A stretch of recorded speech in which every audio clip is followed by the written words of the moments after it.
State असिगी हौजिक ओइरिबा इरांग असि लाक्सिनबा होटनबदा मथौ निंगथिना पांगथोकचरिबा एसपी थौबाल सचिदानंद सोइबमबु थौबाल डिस्ट्रिक्टगी ट्रांसफर तौरगा मणिपुरगी मपानदगी लाकपा एसपी अमा थाजिलकपा यानिंगदे हाइदुना थौबाल डिस्ट्रिक्टगी तोंगान तोंगानबा मैरा पाइबी लुपसिंगना चंगसिलकपा खोंजंगी सरुक अमा ओइना ngasi थौबाल डिस्ट्रिक्टगी डीसी कॉम्प्लेक्सदा लेबा लेंगाकी ऑफिसिंग सो लोनसिनख्रे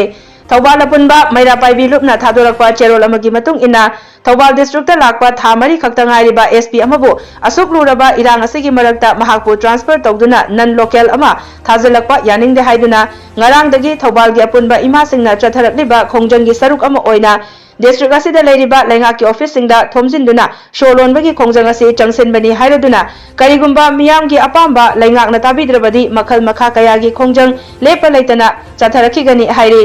पनबा याय हौखिबा नवंबर 19 मणिपुर लेंगा के joint secretary DP Nathokpa order अमदा थौबाल डिस्ट्रिक्ट के एसपी सचिदानंद सोइबमबु पुलिस हेडक्वार्टर के आईजी की असिस्टेंट ओइना ट्रांसफर तौरगा जम्मू एंड कश्मीर दा डिप्यूटेशन दा सीनियर एसपी ओइना लेरिबा राकेश बलवानबु थौबाल की अनोबा एसपी ओइना ट्रांसफर तौरखिबनी मणिपुर लेंगा की ऑर्डर असी यानिंगदबा फोंगदोकपगा लोइनना ऑर्डर अदु हंदोकदबनी हाइदुना डिस्ट्रिक्ट असिगी मैरा पाइबी लुपसिंगना खोंजंग चंगसिनदुना लाकपनी।